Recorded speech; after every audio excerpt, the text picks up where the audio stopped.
Nigel Crothers is a 14-year-old male who lives with his mother. Nigel doesn't respond to reasonable instructions of his teachers in all subjects. His behaviour fluctuates between being compliant and respectful through to being violent, disrespectful and even vulgar. This is often due to whether or not he has taken his medications. Nigel has real problems with and at school.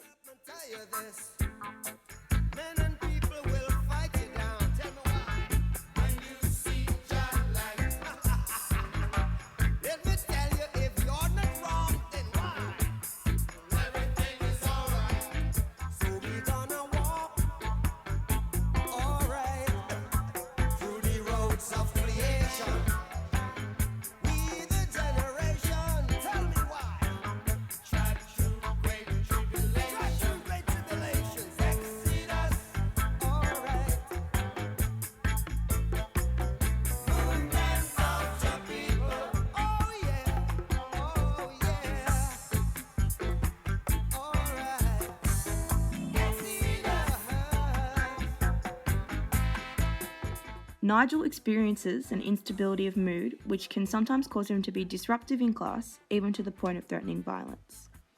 When on his medication, Nigel is calm, pleasant and engaged in class, but when he is off it, he is unstable and unpredictable. Nigel's home situation is also unstable, and this often prevents him from consistently taking his medication and engaging in his own recovery.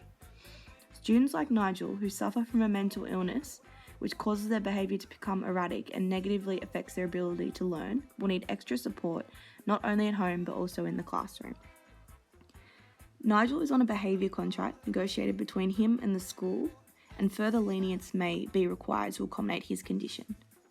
Jones writes that school systems need to adjust their culture to foster an increase of self-esteem and self-worth in all students, whether they are mentally ill or not, so more students can adjust to new school settings and achieve better results academically.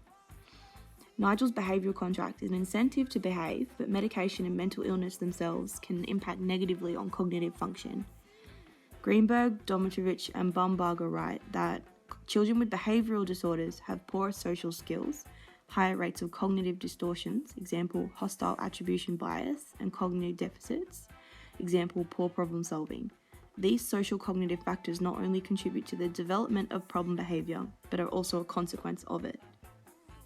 This needs to be considered when setting completion deadlines for Nigel's tasks, as he may be feeling that his cognitive function has slowed, making clear thought near impossible.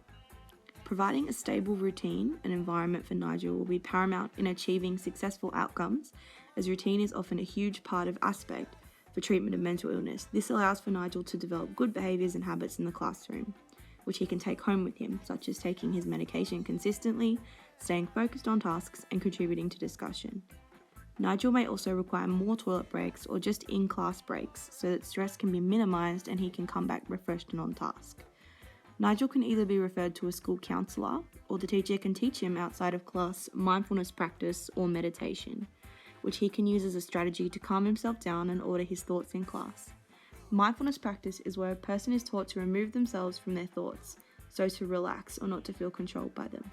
It is a strategy that needs to be actively practiced by the person, as it is not an instant skill, rather a retraining of the way a person thinks and responds to situations. Felver, Derner, Jones, Kay and Merrill write that by intentionally redirecting and holding their awareness, participants actively decrease their emotional arousal, eventually calm down, and then consciously choose a response to the situation that is non-aggressive.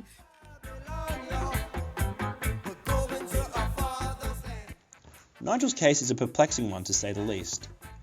His actions, as well as his social context, play a significant role in his well-being and his ability to be a successful learner within the school community. His failure to adhere to the reasonable instructions and demands that are issued by the teaching staff of his school are troubling. However, I do have a few suggestions that can assist the teaching staff in dealing with this particular behaviour.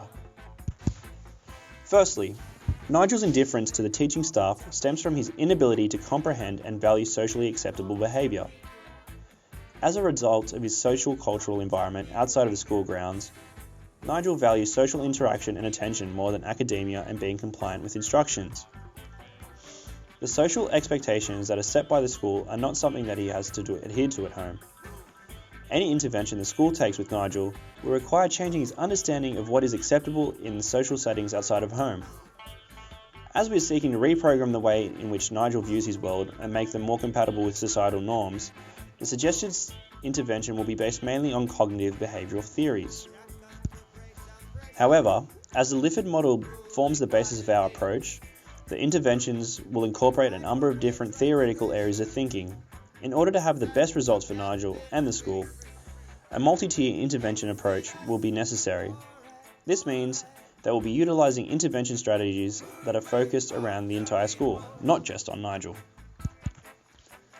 As Nigel's school is already utilising a whole school approach to behaviour management, which mirrors the positive behavioural interventions and supports that is used in the USA, it is recommended that the school has Nigel negotiate a behavioural contract with them. This contract will outline both Nigel's expectations of school and the school's expectations of Nigel, as a method of appropriating Nigel's values together with the school's requirements. Nigel will have his behaviour documented class by class, with his contract used as a guideline to outline the standards of his success. After each class, Nigel will discuss his behaviour with his teacher and work towards improving his behaviour against what he has set out to achieve. Nigel would also benefit from having a support mentor, as the additional attention provided by them could deter him from causing these class-disrupting behaviours that have become synonymous with his name. The support mentor would monitor his behaviour and be a role model that provides him with additional social skill instruction and academic support while in class.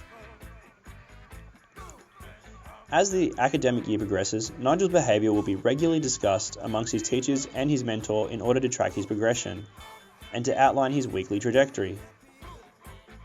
Staff will regularly update his guardian with his progression, positive or negative, to also attempt to re-engage them both with the school community.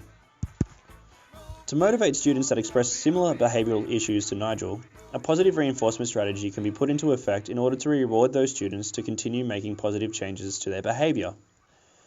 This strategy can utilise positive behaviour points that can be redeemed for awards that are selected by the students.